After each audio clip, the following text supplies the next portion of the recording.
Hello and welcome to Point Peter, located inside the beautiful Prince Edward County on the shores of Lake Ontario. My name is Ashley McIsaac. Today, this area is a provincial wildlife park. Birds chirping, water washing up on shore, and the sounds of a passing boat in the distance is all you'll hear around this peaceful property anymore.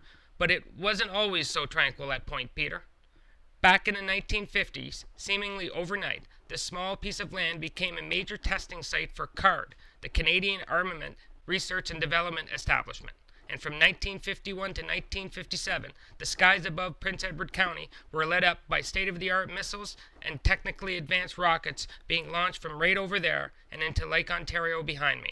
Starting with the infamous Velvet Glove air-to-air guidance missile program and concluding with the launching of 9 free-flight test models attached to Nike booster rockets.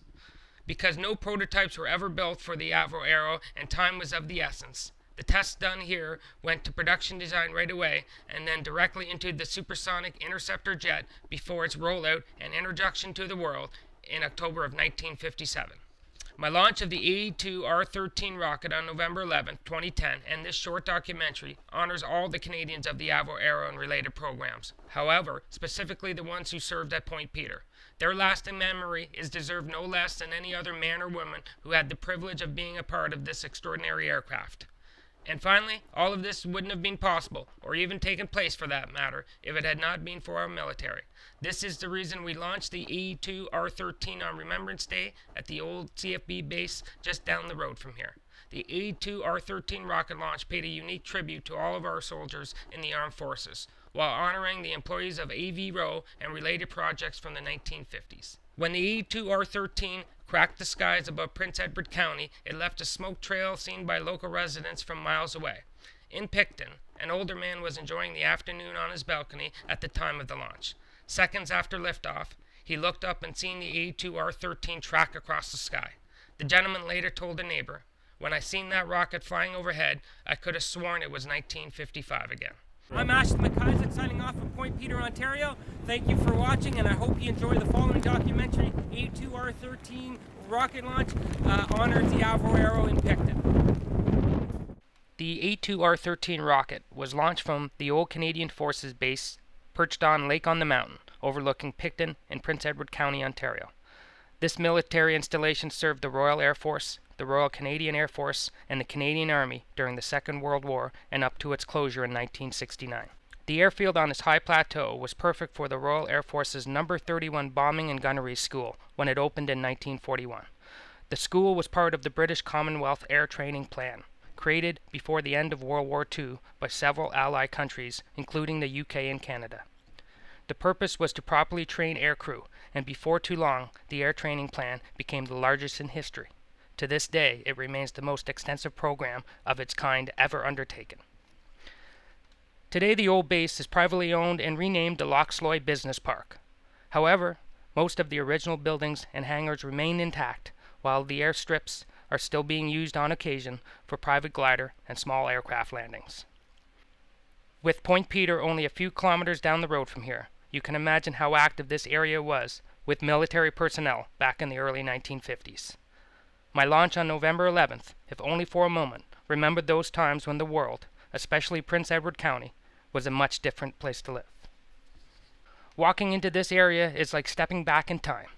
This is why the A2-R13 rocket, including the launch pad, were carefully painted to give it an appearance consistent with the age of the base. The A2-R13 high-powered model rocket weighs 0.8125 pounds, or 368.54 grams. The composite propellant weighed 59 grams before burnout. The mighty solid-fuel engine with a powerful GE propulsion was built by Aerotech in the United States before the turn of the century. Only proper storage at ideal room temperatures for over a decade made the November 11th launch even possible. The payload compartment is located in the top half of the rocket, from the white line at the bottom of the nose cone to approximately 4 inches under the 3 in the A2-R13 lettering. Secured inside the protected bay was a very important payload. 12 poppies were wrapped inside a miniature Canadian flag paying tribute to our soldiers, while an uncooked grocery store egg honored the intelligent men and women of the Arrow program. According to the rocket simulator, the A2-R13, with a total impulse of 114.1 newtons per second, reached a maximum acceleration of 10.62 g and a peak speed of 142.71 meters per second. This simple pre-launch video of the A2-R13 has gone global on the internet, reaching as far away as Czechoslovakia and India, while continuing to pique people's interests from around the world. The G composite motor by Aerotech used in the A2-R13 is the same propellant NASA uses in most of their test launches. In fact, the solid rocket fuel in the rocket boosters on the sides of the space shuttle was the fuel used to lift off the A2-R13 off the ground and over 3,000 feet into the air. The payload bay in the A2-R13 carried 12 poppies wrapped in a miniature Canadian flag and an uncooked grocery store egg. Here is a sequence of pictures showing the retrieval of the precious cargo. The uniqueness of the A2-R13 launch tribute was accepted by the world media as global news thanks to the help of the local media who documented the launch before and after with great detail. These articles included interviews with former Avro employees who now reside in Prince Edward County. What would a commemoration be without the attendance of the people you are commemorating? With this being said, 2 former employees related to the Avro were present at the A2-R13 launch, while a third attended the November 7th test launch. Grant Charlesworth, Jim Johnston, and Terry Clifton gave me an insider's look into the design, testing, and manufacturing of the Avro and the P-13 Iroquois engine made to power it. Captain Dave McLean of CFB Trenton, along with Michael Lucking from Transport Canada, wished me all the best after having to find out for themselves if this was even going to be within the law. For McLean and Lucking, the question of a rocket flying in or around their airspace was a first for both of them. They would eventually find the answer I was hoping for, before giving me the go-ahead to proceed on Remembrance Day with the launch. Ron Stokes from the highly respected Prince Edward Flying Club issued the NOTAM above the base for that day. I received overwhelming support from all of our military during the hundreds of phone calls made in the days leading up to the November 11th launch. Paul Cabot from the Aerospace Museum in Toronto, leading the Avro restoration project, also passed along his support. The museum director wanted to be present at the November 11th launch, but had prior commitments. Knowing what Mr. Cabot has done to preserve the memory of the CF-105 made his A2-R13 blessing all the more special. A small but enthusiastic group of around 60 spectators gathered to watch the launch and share stories of their own personal experience from this historic area, including nearby Point Peter. When the A2-R13 left the launch pad, leaving a smoke trail nearly a kilometer long as it raced across the sky, the stunned guests were silent. Most of them experienced a high-powered model rocket launch for the first time. Seconds later, applause and cheer filled the air above the cracked tarmac at the old base.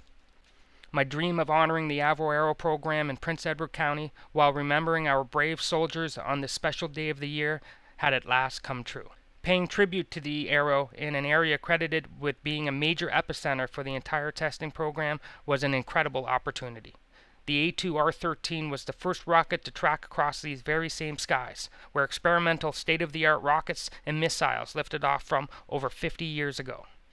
Perhaps for a moment, the ghosts of the Aero program in Prince Edward County were reawakened by the sounds of the rumbling rocket thrust, realizing even though several decades have passed, they had not been forgotten.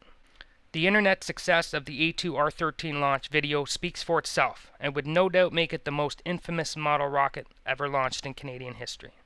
From the UK to Italy and India to Japan, World News picked up the pre-launch footage from YouTube in early November, then syndicated the actual launch video out to all of their affiliates when it was released on the 11th.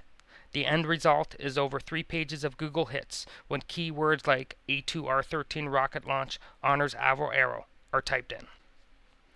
When the A2-R13 launch clip reached popular music websites around the world, like Only for easy downloading, in some cases right next to legendary performer Jim Cuddy, the video accomplished something not even NASA had succeeded in: the music business. The CF-105 promised to be one of the great aviation successes of the Western world in the 20th century, but it was not to be.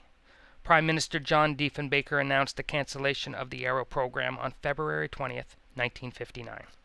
2 months later, 5 of the 6 completed interceptor jets lay in single file outside the No. 1 hangar in Malton, Ontario. Experts agree that each 56th 100,000-pound bright white beauty was 20 years ahead of its time in technological advancements. The last jet on the tarmac had the number 206 stenciled along its side. This would be the only Avro Aero manufactured as originally intended, equipped with the mightiest engine of its time, the P-13 Iroquois. Now united as one, the most powerful jet engine in the world was finally inside the airframe of the greatest aircraft ever built. However, by the end of this mild spring day at Malton, now Pearson International Airport, all 6 Avro Aeros, along with any blueprints, models, and documents related to the program, were destroyed, and nearly 30,000 Canadians lost their jobs. Forever remembered in the annals of Canadian aviation history as Black Friday. The Avro Aero would never fly again. Now go visit the library, museum, bookstore, or the internet to learn for yourself the intriguing and tragic story of this amazing aircraft.